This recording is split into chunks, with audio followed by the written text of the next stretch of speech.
Qala al-mu'allif rahimahullahu ta'ala wa nafa'ana wa iyyakum bi'ulumihi fid dharain amin ya rabbal alamin.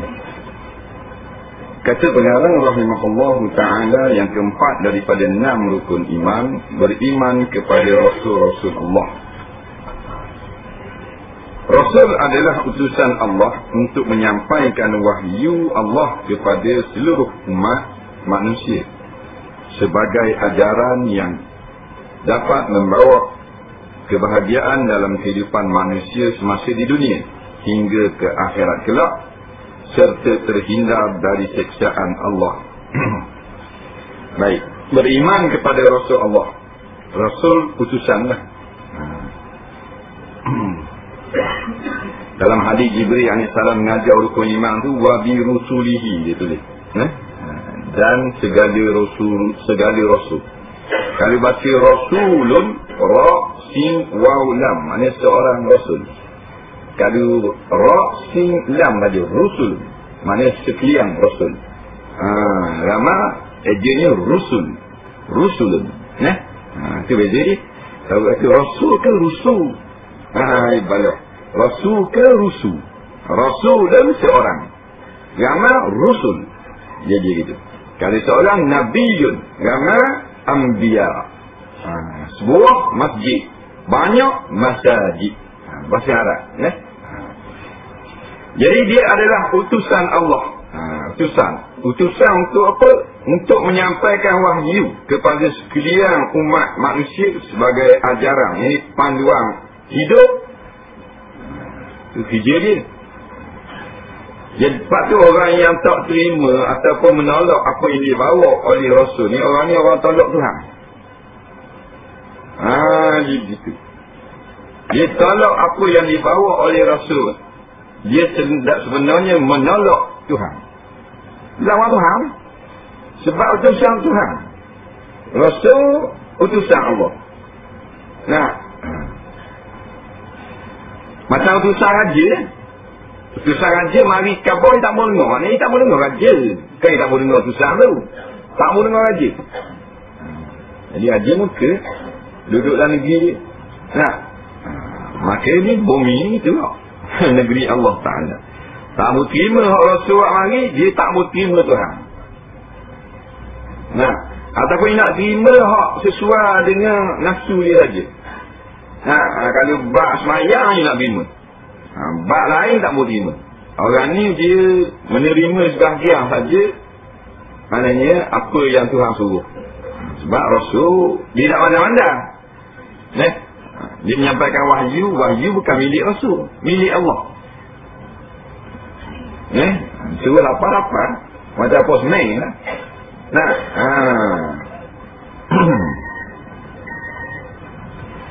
Menyampaikan apa? Wahyu tu adalah cara hidup. Maknanya agama tu lah. Bawa agama. Agama apa? Agama Islam. Agama Islam yang dibawa oleh Nabi ni yang dapat membawa kebahagiaan dalam kehidupan manusia semasa di dunia hingga ke akhirat kelak. Jadi kebahagiaan sebenarnya dengan beragama tu ialah. Beragama tu mana taat perintah Rasul. Rasul ni Quran hadis, bukan hadis saja. Sebab datang kepada kita Quran melalui lidah Rasul. Iaitu padang dengan kita ikut Nabi, mana kita ikut dua kali. Quran dengan hadis. Nabi orang kita dua kali. Bukan Nabi orang hadis dan Quran ambil mana? Ambil ikut sahabat. Ikut Nabi juga. Quran wahyu, hadis wahyu juga. Hadis yang benar lah, yang sah daripada Nabi. Jadi nampaknya kebahagiaan iaitu berteraskan agama. Orang yang beragama itulah orang bahagia. Walaupun dia tengok tak ada piti. Kita ni dia tengok piti bahagia-bahagianya, tuahnya. Bahagia tu tuah kan. Sa'adiyah, ketuahan. Sa'adah, nampak bertuah. Tuahnya anak mum. Berapa pula tuah? Lah 2000 lebih haji. Lama 2000 lebih tuah.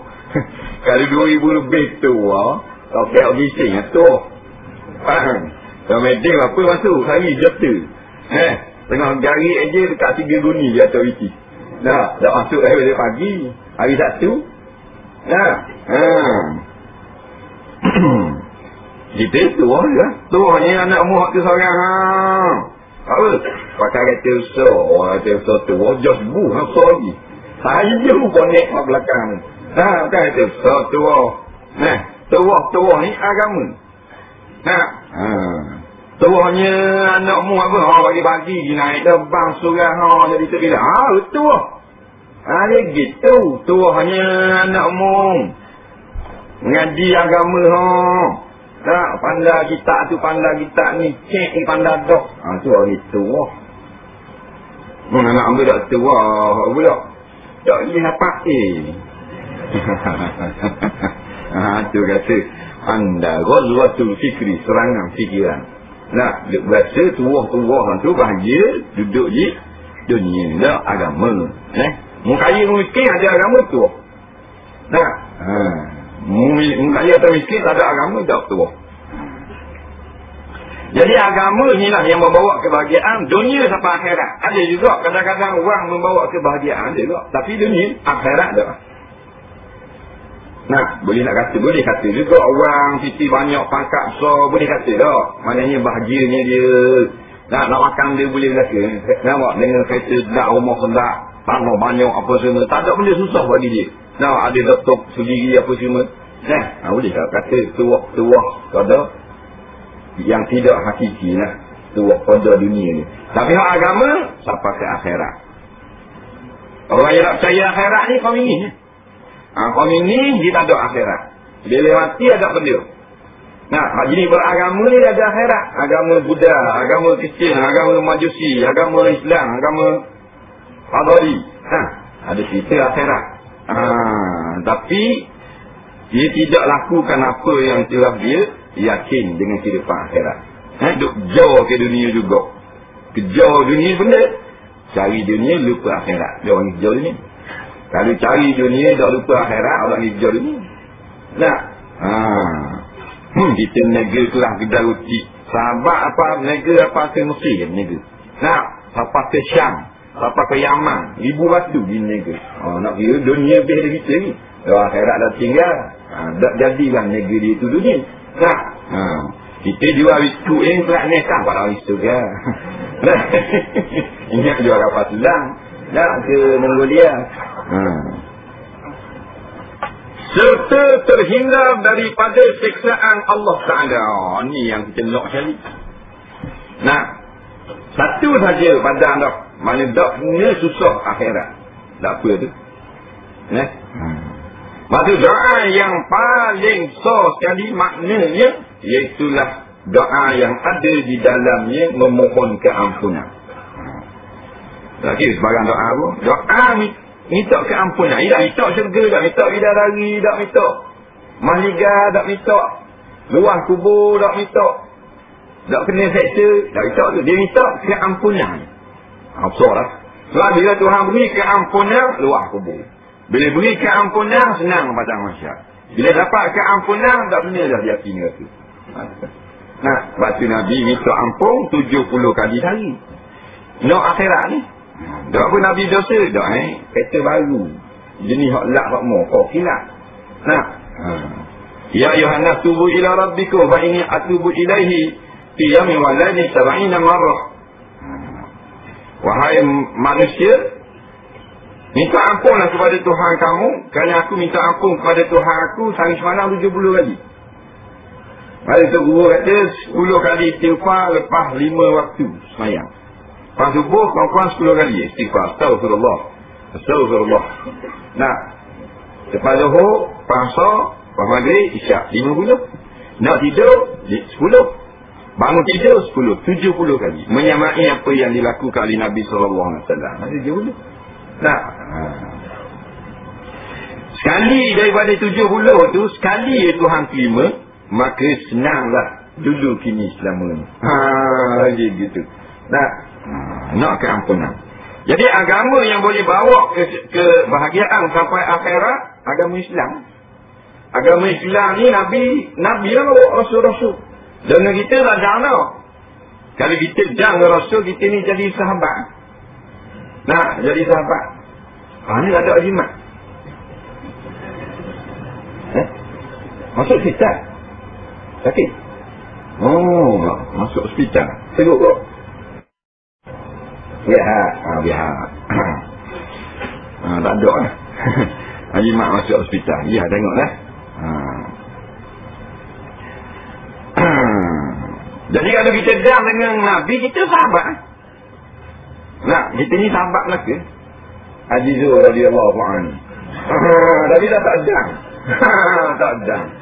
Tak dapat radhiyallahu anhu. Kalau nak ikut istilah lah. Padahal semua orang istilah kita boleh kata tak radhiyallahu anhu, tapi ikut istilah. Yang ditetapkan di ulama abdahnya kalau sahabat radhiyallahu anhu. Lain daripada sahabat. Nah, rahmatullah. Nak menyatakan kelebihan dan sahabat daripada orang lain. Tak, tapi tak ada. Kita dengar Imam Syafi'i radhiyallahu anhu. Boleh tak dosa.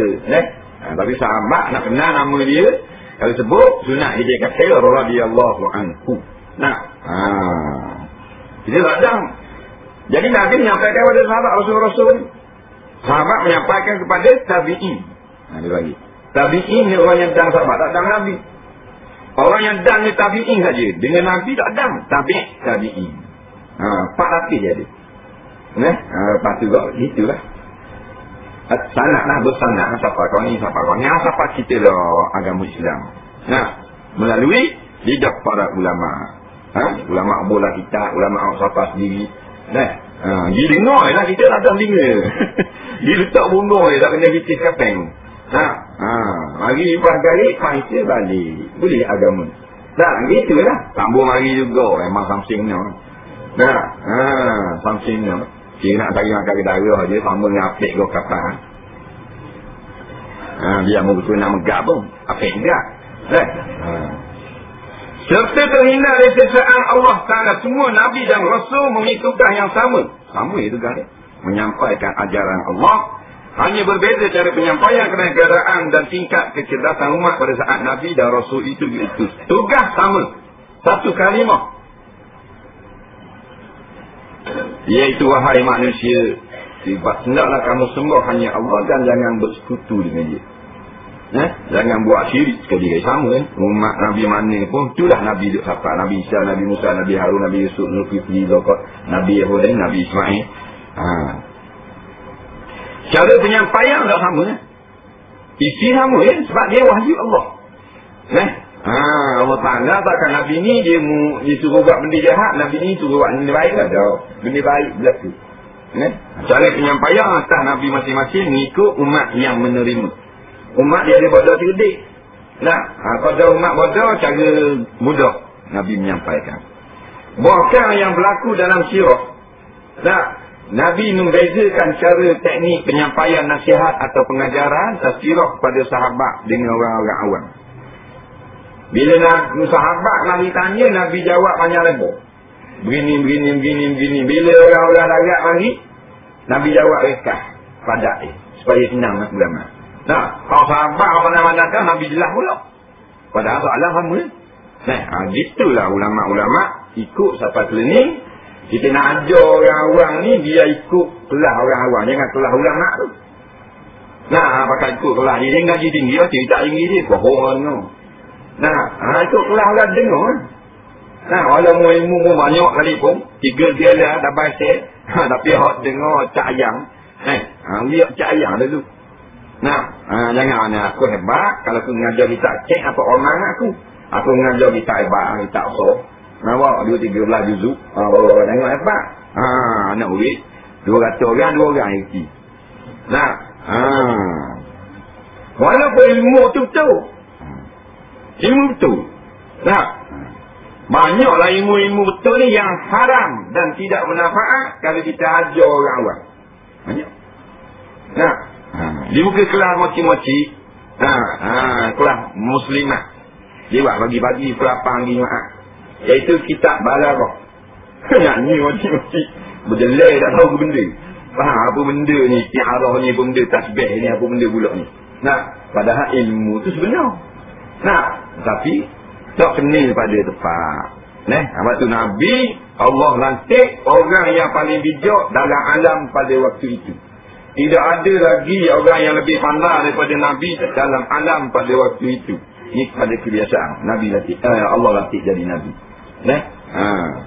Macam kita lantik tak? Dia bukan orang yang paling pandai. Orang yang boleh senang kita. Itu kita lantik. Sama ada senang tu jalan haram atau jalan halal. Macam orang yang jenis nak projek, orang jenis nak cari makan. Dia cari latih lah orang yang mana boleh beri projek tu dia. Dia latih. Nampak? Orang yang bukan jenis lagu tu, dia latih orang yang boleh beri kesenangan kepada rakyat. Tapi yang paling utama orang yang boleh beri agama kepada kita. Itu yang nombor satu. Baca kriteria nombor satu yang mesti ada pada tiap-tiap pemimpin yang hendak dilantik. Nombor satu beriman, nombor dua mengerjakan solat. Hak ni tidak diambil berat sekarang ni. Ayat ekor mesti besar pun tak ada syarat. Tak jadi untuk kita ada syarat kena semayang 5 waktu, ada syarat. Syarat dia kena ahli parti ni. Dia kena tanding perekat cawangan, perekat apa, perekat atas. Jadi menteri. Tu je lah. Semayang semula lain tahun kira. Mana-mana pun pada alam ini nak lantik pemimpin, dia tak ulama pun nak jadi muntizah. Tak wajib ulama. Tapi pertama beriman, yang kedua iaitulah sembahyang. Mesti ada. Tanda siapa yang lantik, orang ni akan bertanggungjawab di hadapan Allah. Orang beriman, patut orang semayang. Patut lain pula. Dia bersuara daripada melantik imam semayang.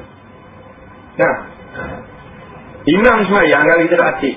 Malah ni mesyuarat ni nak orang pilih tu imam baru ni, tu imam lama masih. Jadi syarat yang pertama tu imam mestilah orang yang semayang. Tidak. Tak. Patut dah, tak syarat dah mesti dia orang semayang. Dia boleh nak lantik tu imam ni. Tahu dah dia imam pun tidak mesti orang semayang. Berat mu ni. Tak ada orang kata itu. Mesti syarat, mesti nak. Maka imam negara lebih, dia kena semayang. Sebab dia semayang, dia tanggungjawab. Menunaikan amanah Allah. Dia tidak sanggup, mana sanggup amanah. Pecah amanah dengan Allah. Bila dia tak semayang, dia sanggup pecah amanah dengan Allah Ta'ala. Maka dengan ayat bila dia rasa dengan Allah yang takut dah. Maka Nabi-Nabi dan Rasul-Rasul, dia bawa kepada kita agama, kita kena terima. Direct tak ada lah, tak ada kita dengan ulama. Dengan ulama pun kalau dok pergi juga ada. Tak boleh lagi. Ada orang kata dok pergi dengar orang ajar. Aku memang aku nak dengar, tapi aku nak guru mursyid. Ada juga ngasih cewek gitu. Tiga suku. Dia nak guru tu mursyid. Kalau mursyid aku pergi. Tak buat dia mursyid. Kalau dia tanya dia, mursyid kan? Tak boleh kita bang. Itu bukan guru musik. Itu pula lawa. Batman panggil. Bukan guru musik pun juga. Lagi tak tubik guru musik dah mana? Jahil tak kemaku ngomong. Jahil tu jahil. Guru musik baru nak ngaji. Sementara ada guru musik faham tak musik lu. Faham tak? Dah ada tu baru kita tukar pula ni. Dah rela duduk dalam kejahilan. Pasal ni tak boleh ngaji. Itu saja malah. Macam-macam pasal, macam-macam pasal. Ada tak sini? Tidak ada yang mengetahui dengan pasti berapa jumlah Nabi dan Rasul mula dari Nabi Adam sampai Nabi Muhammad alaihi wassalam. Tak ada orang tahu. Saya kata 25 tu sebut dalam Quran. Jadi kata bilangan Nabi yang tepat, tidak ada orang yang tahu. Kita boleh membayangkan kemungkinan jumlah Nabi dan Rasul sebut di waktu itu entah puluhan ribu hingga ratusan ribu. Yang kata 124 ribu orang, itu bukan hadis mutawatir. Hadis itu hadis ahad. Jadi boleh kita riwayat sadak-sadak, tapi bukan sebagai akidah. Dan bukan ditanya di dalam kubur gaji Nabi berapa ribu orang. Tak tahu, tak apa, tahu lebih baik. Cuma ni kita pastikan masa itu ikut Nabi. Ada orang kata nak ikut Nabi kena naik unta. Dia agak bodoh. Kita nak muni patut bodoh cakap. Kena wheel mesti. Biar mereka telinga tu. Asal kita kata nak ikut Nabi, kena nak ikut. Nah, bukan ikut zaman Nabi, ikut Nabi. Ikut Nabi ni ikut perintah Nabi. Nah, mana ada Nabi tu perintah naik ikut? Tak ada. Wahai umatku, di mana saja, di mana zaman kamu berada, di zaman mana, jangan naik kereta, naik unta. Barulah kita ikut Nabi naik unta. Nabi ada kereta naik unta. Itu hal saja yang berlaku zaman Nabi naik unta. Nah, zaman kita naik kuda, naik kuda. Zaman kita naik unta. Dia waktu beli naik unta pun. Nah, mana nak pandang lah. Nak pandang. Islam ni komar naik unta. Yang maju dia lah. Mandal habis tu bini lah. Bayar maki, pok dengan mak suruh orang atik lah. Nah, asal bila kita kata ikut Nabi, dia naik unta. Bayar maki aja, panggil Rasulullah, atik raya atik lah. Karaoke, panggil. Diri mayat tu buah mikrofon di tangan. Nah, karaoke kali. Dah mau ikut Nabi. Memang pasal lama. Atik pasal lama. Dah ni, ulama Hadramah Pak panggil itu. Tahun 250 Hijrah. Lama dah ni. Lagi-lagi. Karaoke. Dia kamu nganjing lah. Dapat tangan mu bodoh. Orang kata ikut Nabi mu suruh naik unta. Orang cerita ikut pakat kereta. Hak benda tak boleh. Tak boleh. Benda tak boleh. Boleh. Benda hak aku tak ada larang. Buat. Ambillah. Sesuai dengan zaman masing-masing.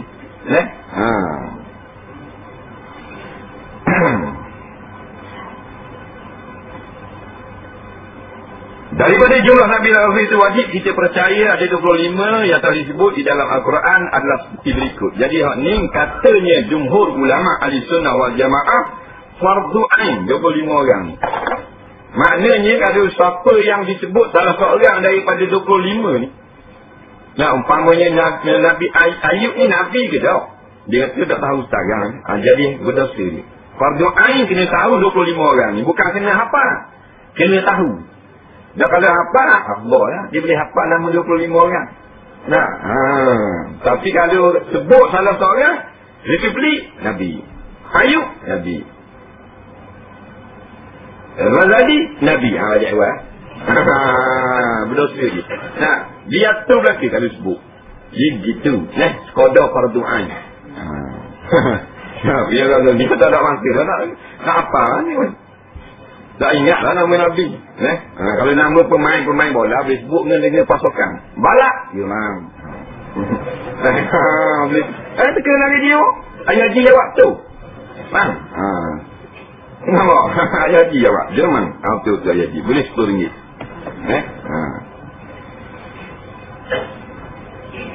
Iaitu Nabi Adam, Idris, Nuh, Hud, Saleh, Ibrahim, Lut, Ismail, Ishaq, Yaqub, Yusuf, Ayub, Shu'aib, Musa, Harun, Zulkifli, Daud, Sulaiman, Ilyasa, Yunus, Zakaria, Yahya, Isa dan Nabi Muhammad alaihi wassalatu wassalam. 25 orang Nabi dan Rasul.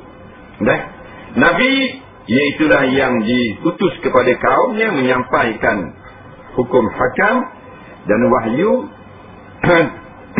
Tetapi tidaklah untuk orang lain, untuk keluarga dia. Nabi. Kalau ada umat, Rasul. Dia gitu. Jadi tiap-tiap Nabi tidak semestinya Rasul, tapi semua Rasul dia adalah Nabi. Jadi tugas Rasul dia besar daripada tugas para Nabi. Asalnya Nabi Adam alaihi salam. Nabi Adam syariat dia pada anak-anak dia. Syariat dia pada anak-anak dia. Nabi Adam. Tak ada orang lain. Nabi Adam makhluk yang pertama manusia ciptaan Allah. Turun ke dunia 2 orang laki bini. Dengan toknya kita Siti Hawa. Lepas tu beranak. Pada syariat Nabi Adam dia boleh nikah adik-adik. Kalau dia nikah adik, nikah anak jin. Nikah anak jin. Dia 2 orang turun ke dunia daripada surga. Beranak di dunia ni. Dalam surga tak beranak, kita ada haid. Dia gitu. Bila turun ke dunia, Tuhan jadi haid. Lepas dia dah kotor. Kehidupan syurga ni azwajah mutahharah. Orang perempuan-perempuan yang dibersih daripada kotor. Mana darah kotor ada. Turun ke dunia ni ada anak negeri kotor. Ada darah kotor. Bila ada darah kotor, ada beranak. Beranak, anak Nabi Adam, kembar mereka. Dua sama lebih. Nah, jadi syariat dia, Allah halalkan nikah adik-beradik. Nah, adik-beradik. Tapi adik hak keluar kembar sama tak boleh. Kena beranak sekali lagi. Nampak? Beranak ni 2 orang. Nah, katakan lelaki perang. Beranak ni pula sekali lagi 2 orang. Hak beranak ni boleh nikah dengan beranak ni. Nah, ni tak boleh nikah adik-beradik jadi sumbang mahram. Nah, pasal kita umat amal dah. Dulu nak kembangkan umat. Nak dibenarkan. Tidak ada manusia. Lepas pada itu dia haramkan adik-beradik. Halal pula. Maknanya sepupu pula. Nah, lepas pada sepupu zaman syariat Nabi kita dak galak pula sepupu. Harus nikah tidak galak dah pula. Dia gitu. Jadi Nabi Idris, Nabi Nuh. Mula zaman Nabi Nuh lah ada orang sembah berhala. Daripada zaman Adam sampai Nuh, tengah tu tak ada. Tak Nabi Nuh orang sembah mereka. Sampai kali ni ada. Nah, kita lanjut apa? Setiap angin ni duduk tak.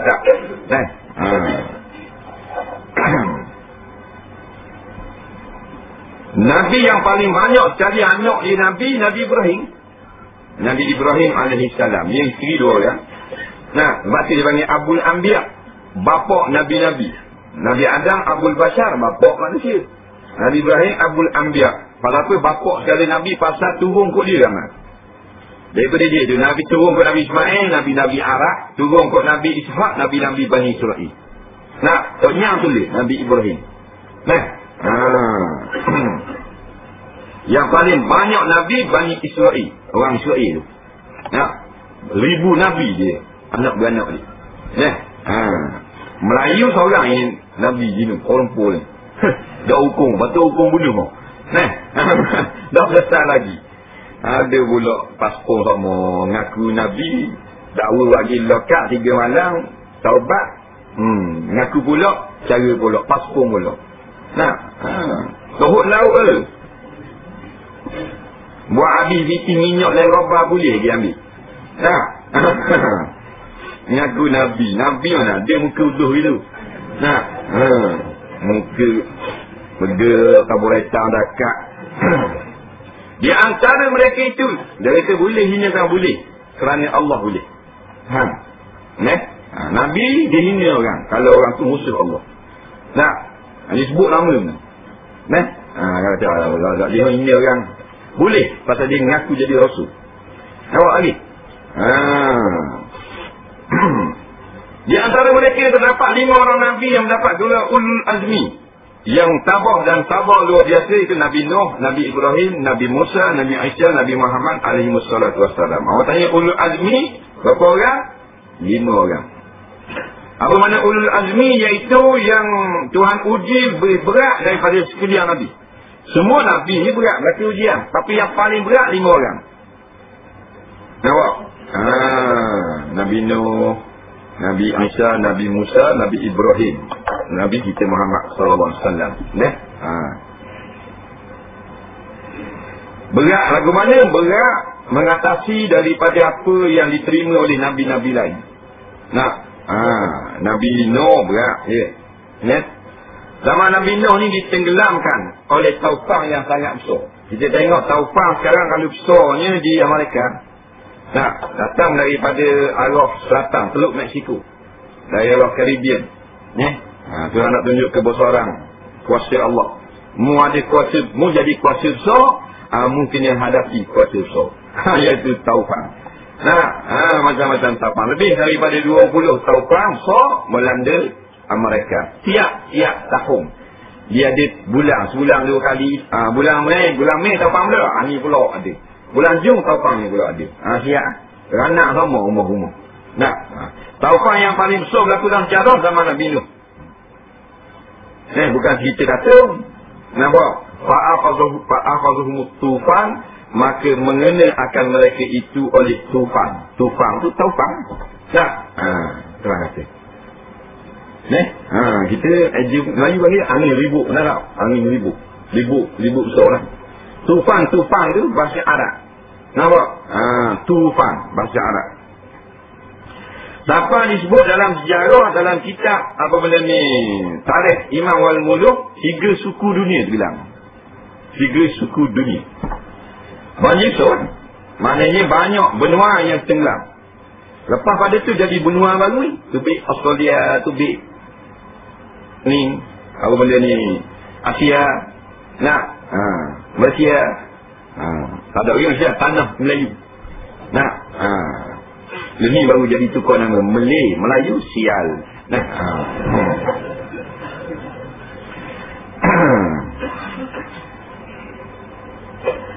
Nabi Ibrahim alaihissalam lawan dengan Tanzwi Namrud. Nah, dah hebat lah ke bola api. Dan Nabi lain dah hebat. Hebat belaka. Yang paling hebat disebut dalam hadis 5 orang ni. Nah, asyadul balak, Nabi kata al-anbiya. Yang paling keras kena bala Nabi-Nabi. Nah, sebab tu Rasul Nabi-Nabi bila sakit dia berganda rasanya daripada kita. Nah, kita demam rasa keadaan diterap. Tapi kalau Nabi-Nabi demam 2 kali ganda rasa.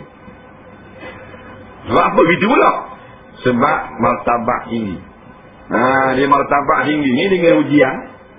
Allah ni dia tak macam kita. Kita kalau sayang, wiriti. Allah sayang, wisusah. Itu beza dia. Nabi Musa alaihissalam dengan kaum dia. Dah. Walaupun dibela oleh maknanya raja, akhirnya dihambat daripada tanah air. Asal orang Palestin Nabi Musa alaihissalam, Bani Israel berhijrah ke Mesir, ikut Laut Merah. Nah, terus Suez, Mitah.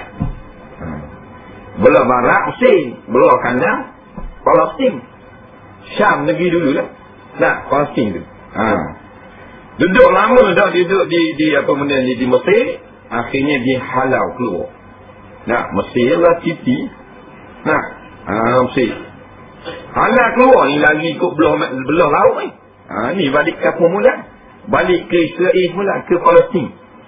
Nah, yang belah laut Merah.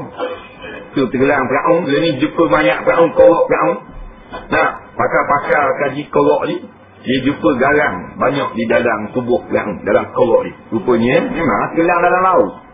Nah, ada kesan-kesan air laut dalam korok. Cimpering korok Firaun. Nah, nak tengok teket juga ya. Tapi dah boleh duduk kat awak lagi tengok lah. Kita nak tengok lagi. Dah lagi hilang. Tak nampak tu inanya. Tu nak tunjuk. Nah. Kereta kuda dia jumpa. Baru ni jumpa. Kereta kuda di dalam Laut Merah. Kereta kuda dengan tayar kereta kuda. Boleh tengok dalam laman web. Nah. Orang putih keluar gambar. Baru jumpa dah. Kereta kuda dengan kereta kuda dati. Dalam laman dia naik dati. Dati sikit ni tayar tu terik di kuda. Firaun duduk dalam tu kan. Nah, kompresor.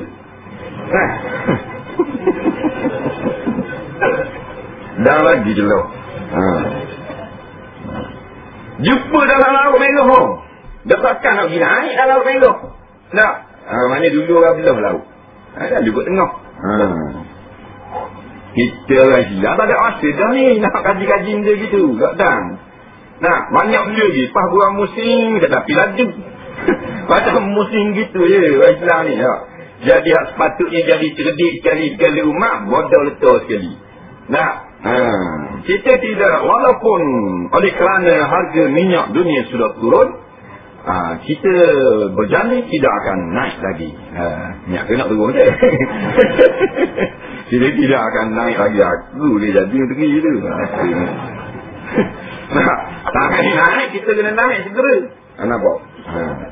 Banyaklah semalam lafaz-lafaz alhamdulillah dikeluarkan daripada bibir macam alhamdulillah. Nah, harga minyak dunia telah turun. Apa benda ni? Ada orang gaji turun alhamdulillah. Nah, kita tengah-tengah kerja gaji 800, jadi orang khabar gaji kita ni turun bulan lepas. Nah, tu pula alhamdulillah. Ada tak gitu? Orang negara kita 5 riyal setengah kilo, dah dah subik kat radio, 3 riyal pula kilo turun. Alhamdulillah. Dah arun oleh.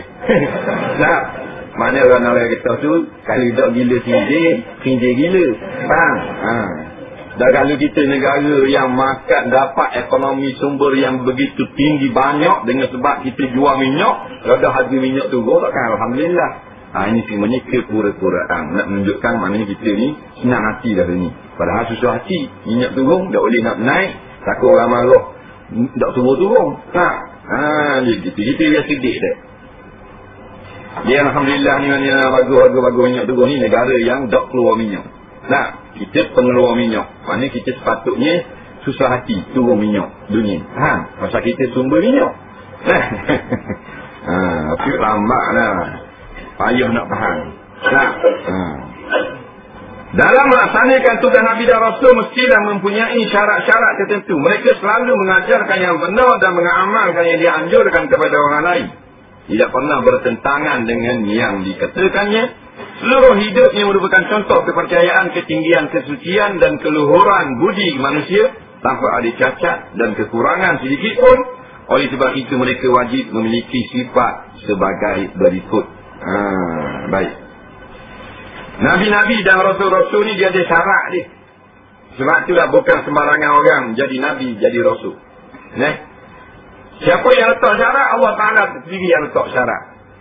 Walaupun tidak dikatakan dalam mana-mana nas, inilah syaratnya. Nanti bila kita lihat perwatakan nabi-nabi dan rasul yang ada, memang kita tahulah syaratnya sangat ketat rupanya. Kita tahu dia wujudlah syarat itu dengan tidak secara langsung. Kerana mereka menyampaikan apa saja yang disuruh sampai, mengajar yang benar, tidak ada ragu, tidak ada takut bimbang dan sebagainya. Lain pada Nabi, pada Rasul, dia ada kekurangan lalu. Sahabat. Kita betul lagi ulama-ulama sekarang ni, ustaz-ustaz kapung, banyaknya kekurangan. Dia gitu. Takkan sama dengan Rasul. Maksum. Maksum man usima minal khata'. Mereka yang dipelihara daripada salah. Betullah Nabi ni perkataan, perbuatan, segalanya, perwatakan, apa yang ditonjolkan, apa yang dipersetujui, apa yang ditentang adalah berkisar antara wajib dengan sunat. Haram tak ada. Tak ada buat makruh, tak ada buat perkara harus mengikut pandangan setengah ulama. Setengah ulama kata hanya tak buat makruh dan haram, harus ada. Tapi setengah ulama kata harus buat ada makruh, wajib dengan yang sunat kata Nabi buat. Kerana semuanya adalah contoh mereka, Nabi-Nabi ni. Melainkan apa yang dia buat tu khususiah. Itu lain. Nampak? Ada juga khususiah yang bila Nabi buat kita tak boleh buat. Sebab tu kita kena belajar. Ada benda yang kita buat, yang Nabi buat, kita tak boleh buat macam tu. Contohnya bangun tidur tak ambil wudu. Ini khususiah Rasul dan Nabi. Sebab sahabat pernah fikir, jangan kita baca, beli buku hadis, baca sendiri. Bacalah buku hadis yang ada syarahannya daripada ulama-ulama muktabar. Nampak? Jangan matang tu sendiri. Sekarang ni banyak kita ambil buku matang. Matang ni faham tak mana? 8 hadis terjemah. Syarahan tak ada. Terjemah sajalah. Terjemah tu berbahaya tu. Takut kita salah faham. Bahaya kalau dia terjemah tu. Tahu tak? Terjemah bahasa kita saja. Maksud dia hadis ni dia ada mafhum. Nampak? Dia ada mantuk. Kita tak faham. Mantuk ni yang dilafazkan situ. Mafhum yang tak tulis situ. Tapi ada hukum di dalam. Kalau kita pakai tengok terjemah, kita reti hadis, kita ulama. Bahkan yang reti hadis ulama. Tidak ada beza ulama dengan kita. Senang ulama sia-sia dia pergi ngaji 40 tahun. Mengaji hadis dia 30 tahun dulu. Orang yang ada ini boleh buka dia terjemah. Sahih Bukhari terjemah bawah. Terjemah nak tahu arti, maksud tu ulama. Contoh kita ambil satu hadis sahih. Selepas Nabi bangun daripada tidur, Nabi mengerjakan solat. Kita kata Allah dah wajib ambil uduk pada kita. Nampak? Tak sesat lah amat. Hadis sahih. Babah di. Padahal baca dulu syarahan dia. Baca sahabat urut dan apa yang berlaku kemudian daripada hadis. Nah, sahabat tanya satu hari Nabi SAW bangun daripada tidur terus mesti menganjurkan solat, tapi kami bangun tidur Nabi kata batal wuduk. Mana kita ni? Canggah tak ni? Sahabat tanya. Nah, kami kalau tidur kena ambil wuduk.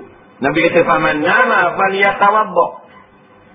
Al-ainani wika uslahi. Mata ni pengikat bagi dubur. Manakala mata tu lena, tak tahu ketuk ke tak. Faman nama falyatawadda. Barang siapa yang tidur, maka kena ambil wuduk. Dan mana nak Rasulullah dah ambil wuduk? Ini kami nak petikan ni. Kami muski, ditanya Nabi.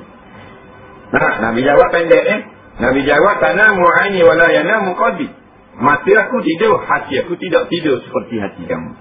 Maknanya kita lain pada Nabi, pada Rasul. Bila kita tidur, hati tidur. Nabi tidur hanyalah jasad, roh tidak tidur. Maknanya tidur. Dari mana kita tidur? Tidur tu merehatkan badan. Pasal dia adalah basyar mislukum. Manusia seperti kamu. Qul innama ana basyarum mislukum. Aku hanya manusia seperti kamu. Maknanya di antara tabiat manusia tidur. Maka Nabi tidur. Dah kejam lah, mata kejam. Dah hati dah tidur. Dah mata tidur. Mata Nabi mata lah. Kalau orang tak tidur, mata lain. Dia orang mata lain dua. Kalau mata tak tidur, tak kanya. Dia tahu lalu. Dia begitu. Orang kata. Jadi Nabi hati, dia tidur tapi hati tak tidur. Mana hati mengingati Allah Subhanahu Wa Taala. Kita bila tidur, hati tidur. Kalau tanya kita ni, tanya pakar matematik. Dia buat tesis matematik 13 tahun di Jepun. Lepas ni dia tanya dia, 2 campur 2 berapa? Cetik. Dah mau pakar matematik, 2 campur 2. Hei, jawablah, hei. Dia tidur. Dia jawab, pakar matematik. Kalau tanya algebra, faham tak? 2 campur 2 dah. Mana boleh hati tidur? Faham lagi? Itu maknanya. Mana kita tak tidur, hati tidur dah. Tak tidur lagi, kenapa kau hati tidur? Mata jelek bohong.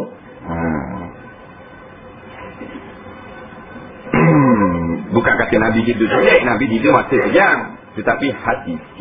Wala yanamu qalbi, tiada tidur sekali-kali hatiku. Tak tahu tu. Mana tidur betul-betul. Itu maknanya pentingnya kita memahami hadis. Bukan Nabi tidur jelek. Tidur jelek kita. Tidur masa jelek. Tapi untung orang tidur jelek ni orang curi dah masuk. Curi kali khabar aku 2 pagi buka aku. Tengok mata bohong tu. Saya nak hidup je. Tunggu mula. Dah nak air tak malah tumbah. Tunggu berlalu. Dah tak hidup takkan nak cok rumah kat tangan nyakit. Bocor dari mana kat tangan. Mana? Naik pula kopak. Itu orang tu. Faham tak? Jika bawa hidup di nafkah. Tak hidup ada kawan tu kenapa. Jadi tidur selek. Harus buat nafsu. Tapi dia tidur dulu lah. Gitu.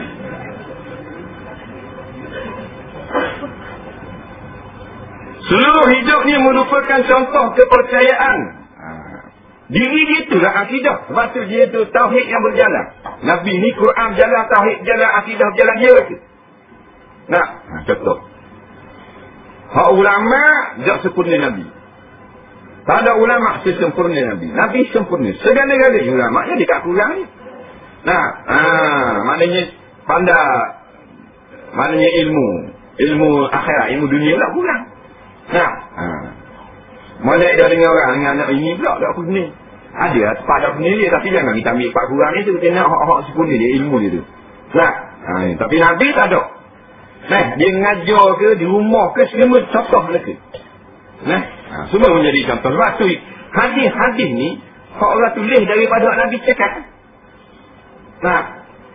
Nabi begitu baik daripada rumah orang tulis. Sebab apa? Aku lihat Nabi keluar daripada rumah menuju ke masjid. Ya apa? Lapa kita ni 1400 tahun jadi hadis. Siapa ke set ulama hadis tu dia lah buku lalu. Imam Malik, Imam Tirmizi, bola kita ada. Nah, hak sahabat tengok. Nah, sahabat ni tengok, aku tengok Nabi naik unta. Nah, pada satu hari memakai terbang berwarna hitam. Tulis. Macam kita lah waktu lihat mau. Nah, kita keluar rumah apa tulis. Kita pergi makan kedai je, tengok. Kita memakan 3 utik kayu keramat dan 8 biji buah bong. Mana gitu lah. Tu Rasulullah. Hadis-hadis itu kan. Nabi tak kena, Nabi pergi situ, Nabi perang, Nabi duduk, Nabi bangun, Nabi makan, Nabi gitu. Orang tulis mau.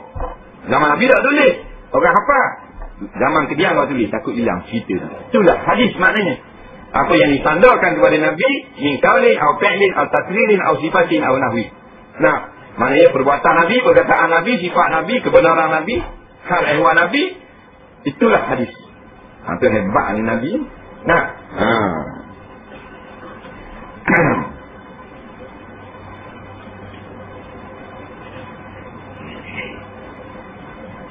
oleh sebab itu mereka wajib memiliki sifat-sifat sebagai berikut, iaitu sidik, amanah, tabligh dan fatanah. Wallahu a'lam. Seperti kat sidik ni. Jadi soalan banyak lah ni. Baik, soalan yang pertama. Saya diberi tugas menempah baju batik ke sebuah kedai 50 pasang. Tuan kedai bagi komisen kepada saya RM RM10 sepasang. Boleh tak saya ambil duit itu? Dia pergi tepah baju. Orang tepah baju RM50. Majikan dia suruh RM50 pasang. Tuan kedai baju bagi dia RM10 atas pasang. Jawabnya boleh jikalau RM10 itu tidak termasuk daripada cas atau bil yang dikenakan kepada majikan. Nampak tak? Dia gitu. Kenapa kalau dia ambil situ tak boleh? Katakan baju tu RM100. Cas RM110. Pasal RM10 tu atas RM10 boleh ke kita tukang bawa. Dia buat gitu. Dia kena tuan kedai hukum hadiah ke dia. Boleh kan?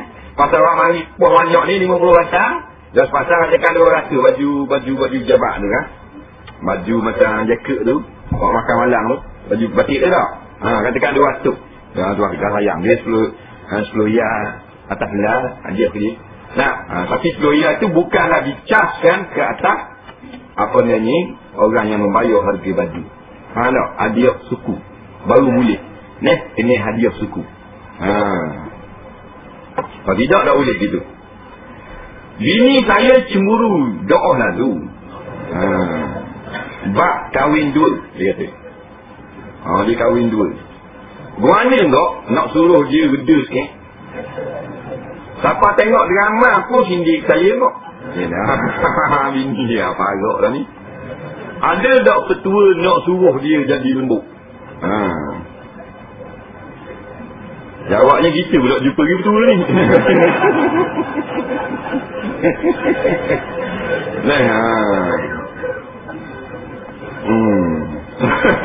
Apa orang bayar. Petua boleh tapi jadi tak jadilah tak jamin. Bukan jamin ada label brother tu kan. Faham tak? Petua boleh. Petua tak mesti jadi. Macam buka buku tu lah. Banyak petua kan. Petua jerawat tahu bela petua jadi. Petua saja. Banyak sangatlah petua-petua ni. Mana kalau kadang-kadang kita ikut petua hak biasa. Kita buat baik apa semua, cakap molek lembut-lembut, dah dia perak. Jadi pakai petua pelambi bagi. Dia gitu. Dia puan ni dia piti je. Piti je. Jadi kalau nak jadi duk bunyi nak piti. Bunyi piti. Gitu lah.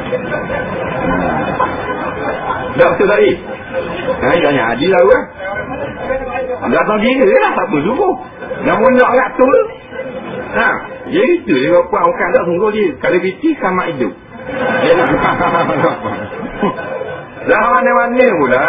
Kalau dia berebel ke apa ke gitu gini. Kalau nak pujuk tak kata nasib bini ramah. Bini seorang. Kalau dia musah. Dia tak kena kita pujuk. Kabar melek tak jadi apa tak. Jasa marah sama orang tak baiknya sebab gitu. Sama marah khabar. Ayo. Jadilah hadap ke dia. Nabi kan buat tak? Akal kurang, agama kurang. Pasal lah ikut. Jadilah hadap ke dia. Sama lah kau puan ni. Nah, bukan kita tak sengaja, memang sengaja nak kata. Nah. Nabi kata, agama kurang, akal kurang. Akal kurang. Nah, dia boleh jadi mata lah yang jadi pemimpin kecil ni, pemimpin besar tak ni? Apa? Pemimpin besar ni? Tadi kena letak datang.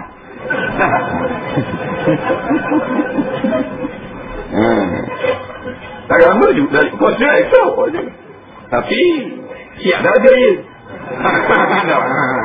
Kuasa itu noh kau kepahang kau lain. Nah, dia tak apa, dari hal ke dia. Jadi gitulah. Kalau tua kita kata, oh ini cik ada. Fikir ataupun wiga rahmat. Nah, mata kalau kita pujuk dia, catung. Dia beli belang hok berat sikit. Dalam suku Kailo tadi lah. Mana dalam mana payah nak pujuk ni tahu yang hadiah hari jadi tanda sayang abang. Nampak? Dia tengok kita, abang. Memang garanti kan. Nah, gitu. Sudah cakap, lapang itu kata. Nah, saya kata, saya tak gitu, Ustaz. Tahu dah penyakit. Ini saya siap fikir lah. Musa, ini 50. Ini malu. Tak ikut 50, 500.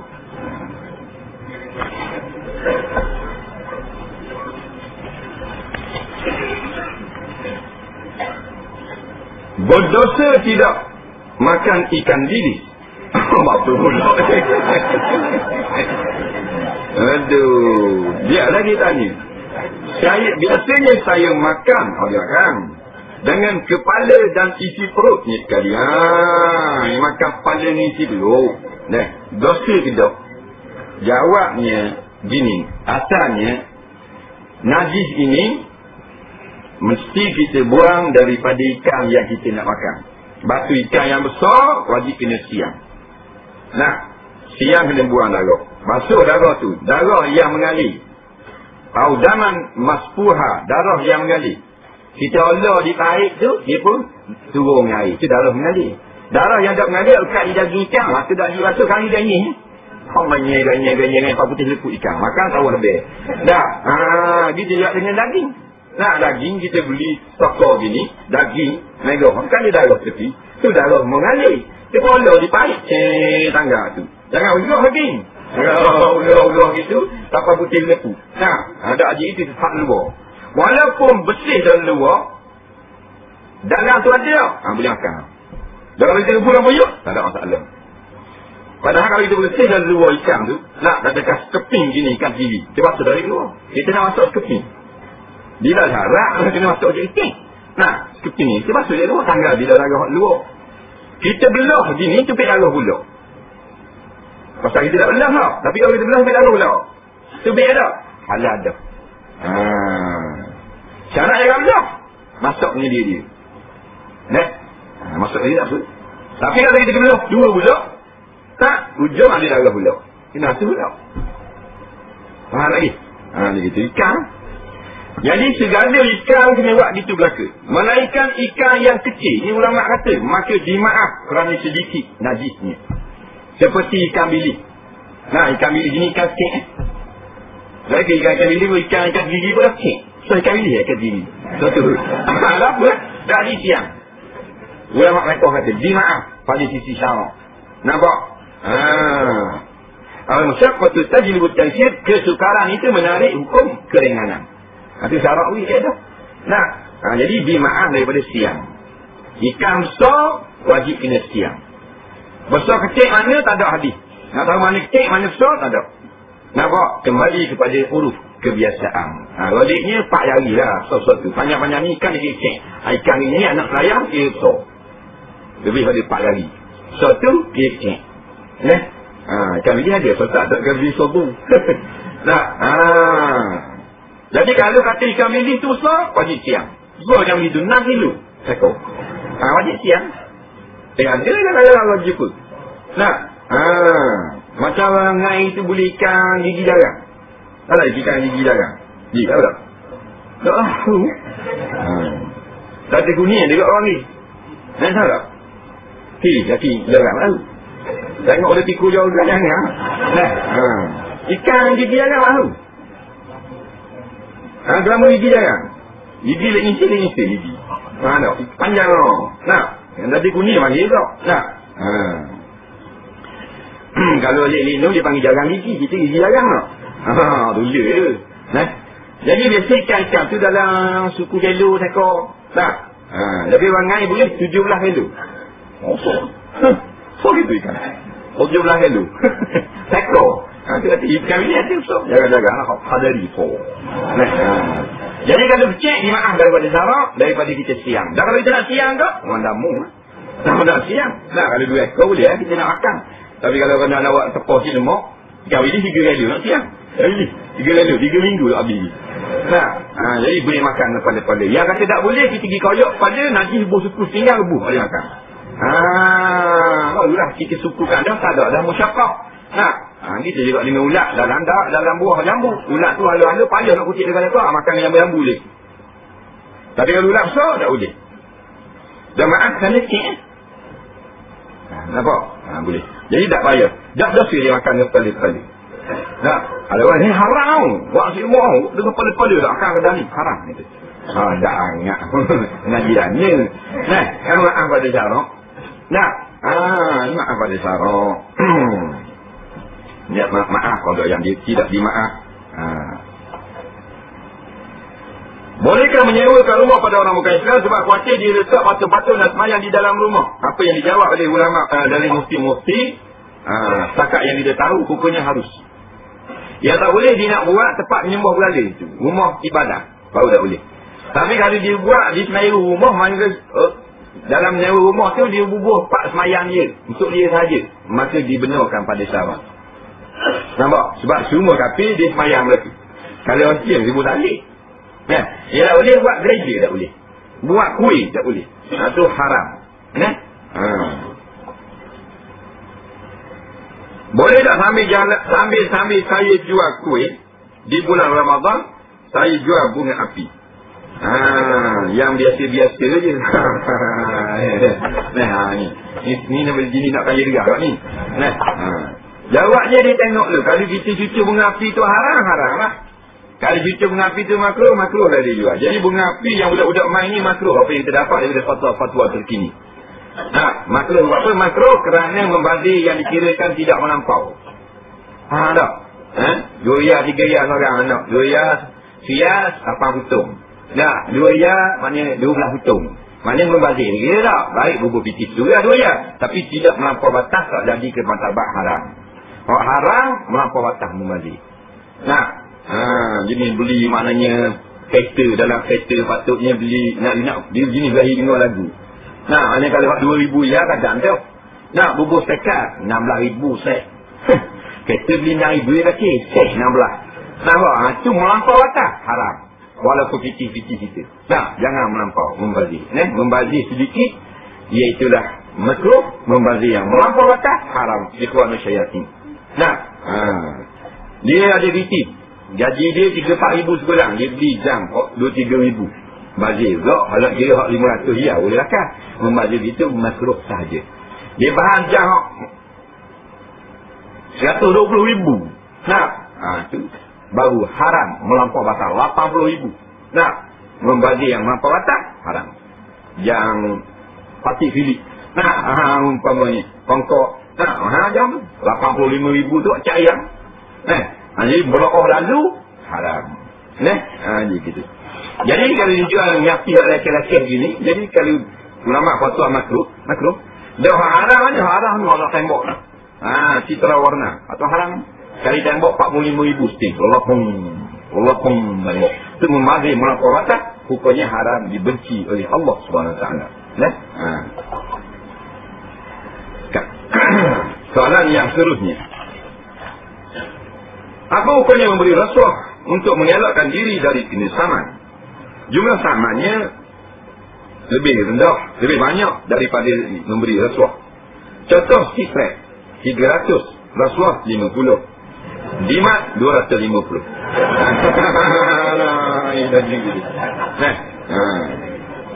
Jadi kita ni tak betul kat rasuah. Cuma yang kita tahulah dalam ulama-ulama fiqh, di antaranya ulama-ulama mazhab Syafi'iyah mengatakan jikalaulah kita dikenakan dengan satu peraturan yang zalim pada sisi syarak, maka yang untuk mengelakkan daripada kena zalim, hukum yang zalim pada sisi syarak, maka rasuah itu dimaaf pada syarak. Ini yang ada dalam kitab-kitab rasuahkan fatwa kita. Ada kita fatwa pula. Nah, waktu sama kita pun tak payah lagi. Itulah. Tapi yang mengambil harta dengan cara saman itu, dia berdosa. Yang dizalimi itu tidak berdosa. Faham tak? Syaratnya, janganlah maknanya kesalahan itu kesalahan jenayah yang juga salah di sisi Islam. Nampak? Hendaklah jenayah itu jenayah yang tidak ada peraturan yang ditetapkan dalam Islam, hanyalah syarat itu dibuat oleh manusia. Nah, walaupun itu syarat yang dibuat oleh manusia diterima syarak kalau tak canggah. Tetapi jika dikenakan denda yang melampau, maka dikira zalim. Nak mengelakkan zalim itu, rasuah itu diberi keringanan. Ini dari segi hukum syarak. Dari segi BPA salah. Dia gitu jawab ni hukum syarak. Nah, jawab hak BPA salah di undang-undang negara. Selain hari Jumaat, hari apakah yang disunatkan memotong kuku? Tak ada hari lain lah. Kalau sebut ni sebuah hari memotong kuku. Jadi kalau hari lain, kias dengan maknanya, bila kita nak ke tempat orang ramai, nampak? Maka sunat potong kuku. Jatuh pada hari Senin hari ni, nak ada musyarat ramai, sunat potong kuku. Potong kuku daripada kemarin. Dan umpamanya. Ataupun maknanya kita nak apa boleh buat, nak ada satu-satu majlis. Umpamanya. Hari ni nak pergi majlis. Ada ceramah, syirak mi'raj umpamanya. Jumaat lepas dah. Hari hari Sabtu. Hari-hari itu juga sunat. Bukan kerana hari, kerana nak hadir satu majlis. Kerana Islam ini menganjurkan bila kita nak pergi kepada satu-satu majlis, maka sunat bersuci diri. Di antara bersuci diri itu, iaitu memotong kuku. Nampak? Sunat ni fitrah, iaitu potong kuku. Jadi tak kena atas nama hari, kena atas sabab kita nak pergi. Hari lain siap dengan perintah yang umum, hari Jumaat. Nabi suruh bersuci diri kerana nak hadir Jumaat. Soalan seterusnya. Apakah maksud muqabalah dan muzakarah? Apakah perlu UMNO dan PAS bermuqabalah? Baik, ditanya benda maknanya muqabalah dan muzakarah. Ini semua ni bahasa Arab Melayu. Jadi muqabalah ambil daripada 3 huruf qaf, ba dan lam. Nampak? Maknanya qabala, tapi dibuat wazan fa'ala yufa'ilu, qabala yuqabilu. Nampak? Jadi maksud dia muqabalah maknanya duduk beradab. Maknanya mari beradab. Dia mu cakap dalam khabar, aku cakap dalam khabar, jauh mari beradab. Satu majlis beradab. Saling berhadapan. Muqabalah. Muzakarah. Daripada zikir. Maknanya majlis tu muzakarah, maknanya saling mengingatkan. Muzakarah, kita muzakarah, ilmu peringat, saling peringat. Muqabalah, jumpalah, beradab. Ini cakap bahasa Arab lah. Ini kedia-kedia ni tak. Ambil yang tu biar tu, waktu biar ayat ni, waktu biar hadis. Itu tak cara kasih. Berapa hak dak reti ledak sekolah Arab pun cakap ni. Muqabalah, muzakarah sama. Nyoknya kau orang macam kepik tu. Dia dubik muzakarah.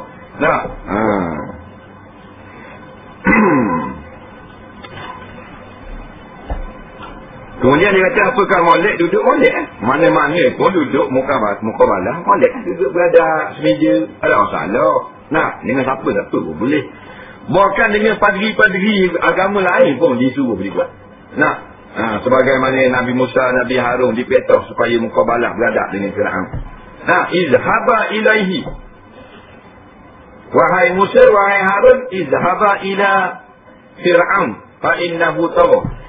Wahai Musa, wahai Harun, mu pergi kepada Fir'aun. Dia melampau dak nak ni, dak lalu dak ni. Fir'aun ni, Allah kata, mu pergi. Gitu dia muqabalah. Bukan pergi luar sana, dia tu lapuk-lapuk gerak itu. Masuk dalam beradab cakap. Muqabalah tu. Jangan lagi disuruh. Jadi Tak berjaya tak ada masalah. Perintah syarak. Suruh berhadapan. Dengan siapa-siapa juga yang tak faham Islam. Nah. Sebuah rumah telah wakaf kepada masjid. Soalan ni, boleh tak rumah tersebut diroboh dan kayu diberi kepada pondok agama? Saya tahu barang masjid tak boleh dipindah pada surau. Bagaimana pula beri pada pondok-pondok agama? Baik. Dia tanya sebuah rumah tu, tuan ni wakaf ada untuk masjid. Tapi bukan surat masjid. Kerana barang-barang tu untuk masjid. Nah, mana rambak lah rumah tu, saya buka, wak masjid. Di mana-mana nak wak masjid. Jawabnya, jikalau ada nak digunakan untuk tempat yang menerima buat masjid, maka tak boleh beri pada orang lain. Katakan ada tanah dah, orang ada tanah dah, dia nak lah, dah waktu dah wakaf buat masjid, dia nak lah. Maka kena buat masjid. Tetapi kalau tidak ada masjid yang menerima, maka turun kepada surat.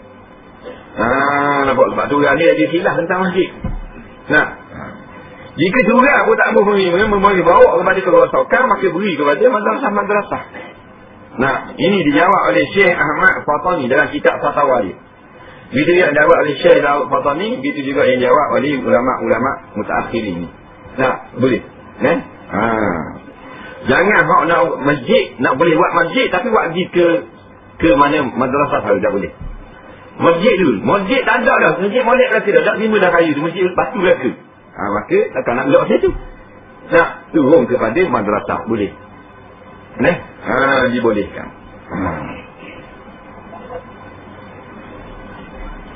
Dalam bulan Ramadan, syaitan dan iblis dirantai. Apakah yang dimaksudkan? Mengapa masing-masing lagi digoda oleh syaitan dan iblis di bulan Ramadan? Oleh kalau ditanya gini, biasa bulan Ramadan, nampak? Idza jaa Ramadan sufilati syayatin atau kama qala. Bila datang bulan Ramadan, diikat, dirantai dengan syaitan-syaitan. Apa benda maksud ni? Sedangkan bulan Ramadan ramai ni orang yang buat maksiat. Yang tak akan duduk ramai ni. Yang akan luar neleh bulan Ramadan. Yang tu pergi pusat jelek. Yang ngeri awet lagi. Yang tak puasa. Tu bagaimana pula kata syaitan kena ikat? Jawab ni ulama-ulama jawab. Kita tu belum sampai. Dia ni yang menyebabkan kita tak ikut kereta Tuhan ni dulu. Yang pertama syaitan, iblis tu. Yang kedua nafsu. Dulu. Syaitan ni jatah nafsu ni dia cina. Jadi bila diikat syaitan, Allah tolong bulan Ramadan. Iaitu Tuhan berkah syaitan. Iblis ni lah. Iblis mana? Iblis yang Tuhan buat pada api. Satu lagi musuh kita itu nafsu. Tuhan dah ikat. Kita yang kena ikat dengan puasa. Lepas tu bila kita puasa Ramadan dan mencapai hakikat yang disuruh, maka nafsu kita juga ikat. Nampak? Jadi kalau kita syaitan Tuhan tu ikat, nafsu kita dah ikat. Sekor je anjing kita ikat, sekor lepas. Sekor lagi lah. Dia dah anjing sekor. Kita ikat sekor. Dia sebab apa sekor kat sekor lagi? Dia mula ikat. Dia ikat balik. Ikat dengan kutiba alaikumus siyam kama kutiba alal ladzina min qablikum. Pak siyam tu. Tu tadi. La'allakum tattaqun. Tali takwa. Faham tak? Jadi kita ikat nafsu kita dengan sifat takwa bulan Ramadan. Tak berlaku yang maksiat. Orang tu dia tak tahu hari juga dengan tali takwa. Tu yang buat maksiat. Nafsu lah dah lepas. Mereka ikat dengan puasa lah. Puasa sebenarnya puasa bukan akal dan ini kan. Puasa iaitu puasa menjaga nafsu. Maka selamat lagi.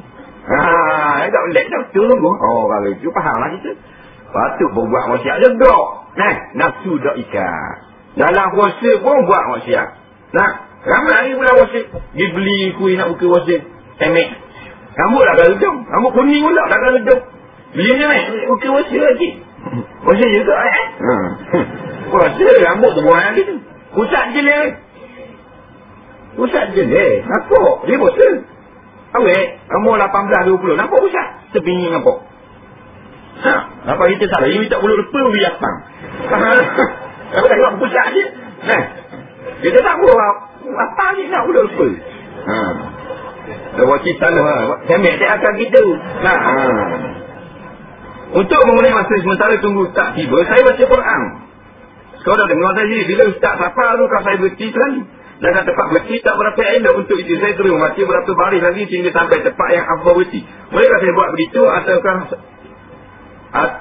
apakah saya ini pentingkan diri sendiri mengganggu muslimat lain? Baik. Dia kata sementara orang mengajar mari, dia baca Quran tu.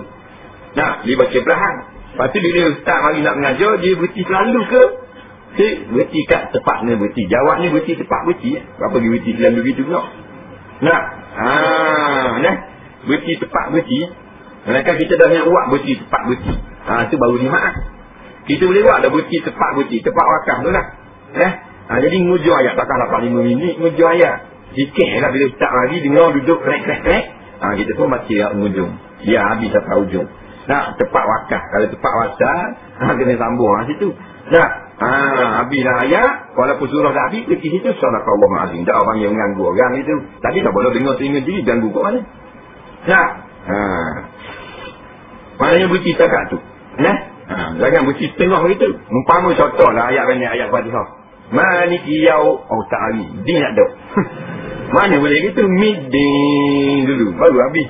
Ada juga benda yang kita nak berhenti tepat yang wakaf berhenti surah ayat tak boleh. Dia jadi kepala juga sikit, dia jadi ekor dia juga sikit. Contoh dalam radio. Nah, dia radio gini bila kita tutup tak habis lagu tak apa. Nah, tu kena tunggu habis. Kita dengar orang ngaji dalam radio. Dia baca tak habis ayat dia hantuk. Habis dah ayat, nampak? Ayyuhal mu'minun. Tak betul. Tapi ada lagi bila kita tak tu tidak betul lalu gini. Baru hilang itu. Ada tak? Ada tak? Jadi kita kan ayyuhal mu'minin itu pun tak betul. Ya ayyuhal mu'minin. Ada.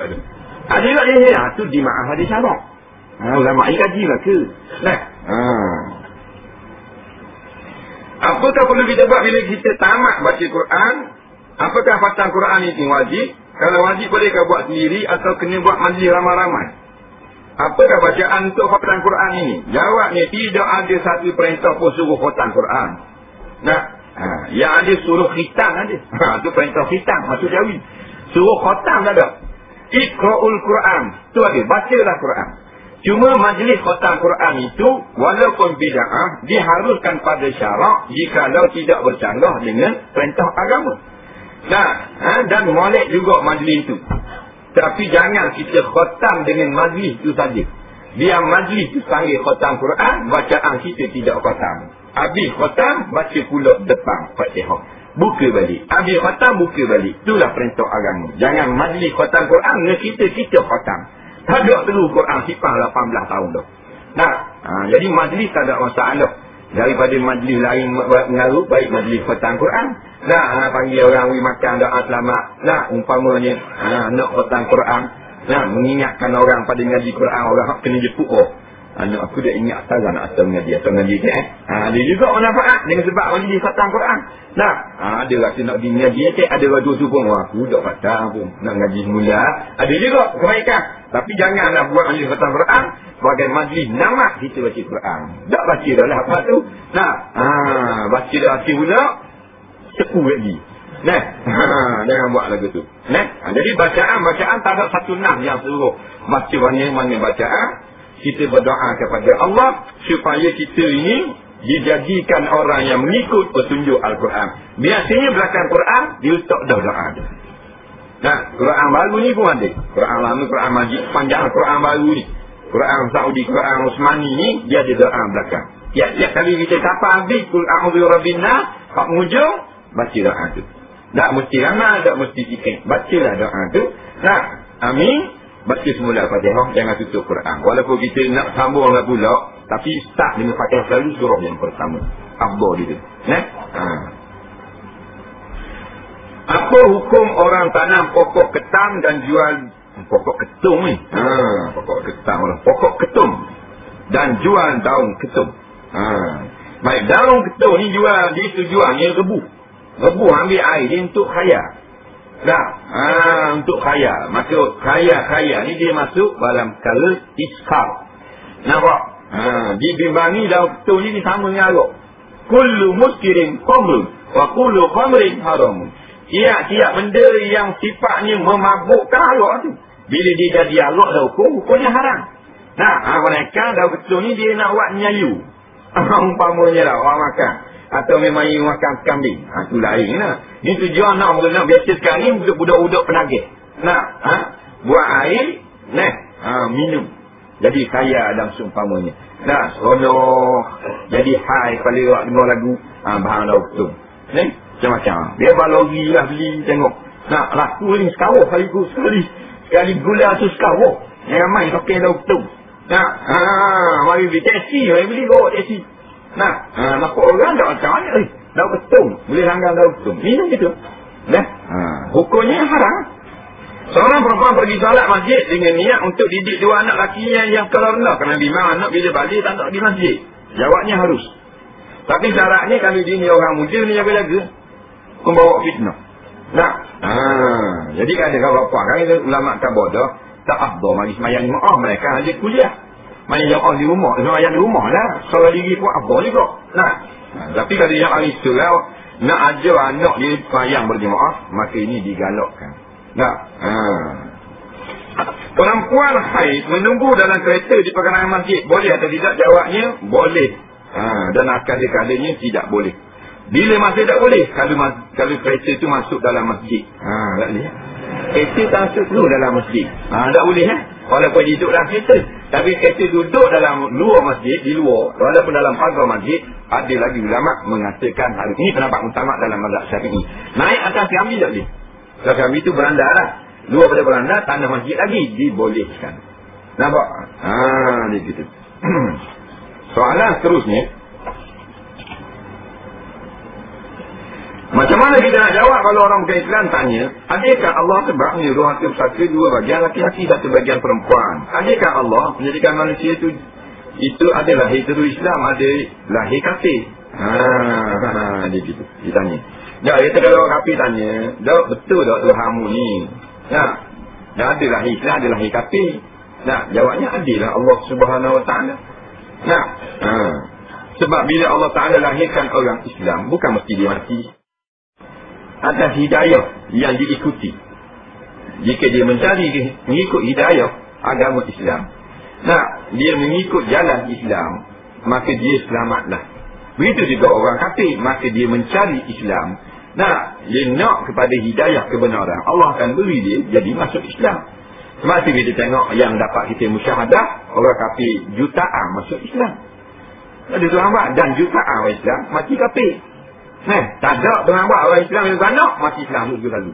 Dia kafir tetap mati kafir, tak ada. Baru dia kata tak adil. Tapi adilnya Tuhan adalah berlandaskan dengan akal yang diberi dan berlandaskan wahyu yang telah ada pada manusia, iaitu daripada kitab-kitab. Itulah maknanya orang Islam. Tuhan lahir walaupun dilahirkan Islam, tapi dia tidak ikut agama Islam tu, maka dia sesatlah. Orang kafir, dia tak ikut kekafiran dia cari Islam, berjumpalah dengan Islam. Sebab tidak ada orang kafir yang nak kebenaran beragama, Tuhan tak beri dia Islam ada. Semua Tuhan beri dia Islam. Caranya orang kafir itu adalah nanti dia nak mencari kebenaran, nak cari Tuhan yang sebenar, asli berjumpa dengan Islam. Itu keadilan Allah SWT. Dan waktu orang kurang pula boleh sebagian orang lelaki dan bagian tak adil Tuhan boleh. Jawabnya lebih daripada adil. Yang pertama jawapannya, iaitulah pada saka Tuhan beri begitu kerana orang lelaki-lelaki ni dia menanggung, dan orang perempuan ni ditanggung. Maka yang ditanggung sepatutnya tak dapat langsung. Dan yang menanggung sepatutnya dia orang yang dapat. Tetapi Allah ni adil, beri juga separuh daripada orang jenis menanggung. Sebab orang lelaki dia jenis cari nafkah. Jenis perempuan jenis menerima nafkah. Batu anak puang, kalau dia duduk dengan suami dia, keluarga dia yang miskin, tak kena dengan dia. Dia sunat air bantu, tapi anak-anak laki-laki dia kena bantu, wajib bantu. Sebab jenis laki ni jenis kena beri bantuan. Nampak? Jadi patut dia lebihkan orang laki-laki dua bagi. Kemudian lebih pada satu tempat yang lain pula diberi banyak orang perempuan. Maka adil. Jadi dalilnya bila nak nikah, orang lelaki kena bayar mas kahwin. Mas kahwin diminta oleh kaum perempuan. Bukan orang lelaki kata kau anak kena nyanyi anak kau. Dia gitu. Adil. Tak adil di situ. Adil. Hak ni beri ke lelaki ada beri opang pula. Nak nikah lelaki kena beri. Wa atuhuna sadaqatihinna. Taklah wajiblah kau beri orang perempuan yang nak kahwin akan mas kahwin. Bukan orang perempuan dia bayar ke lelaki. Lagi tanya mak dia tak boleh 8,000. Dia tak ada gitu. Tak. Layan kita tak ada. Lelaki boleh dia bagi anda sakit, lepas tu tak ada pula. Terima 15,000. So bila 10,000 kalau siapa nak. Dia kekeh dia. Umpamanya. Nah. Adik Allah Ta'ala. Wallahu a'lam. Bismillahirrahmanirrahim. Allahumma anfa'na bima 'allamtana wa 'allimna bima yanfa'una. Rabbana zidna 'ilma. Rabbana atina fid dunya hasanah fil akhirati hasanah wa qina 'adzabannar. Wa sallallahu ala sayyidina Muhammadin wa ala alihi wa sahbihi wasallam. Walhamdulillahi rabbil alamin. Assalamu alaikum warahmatullahi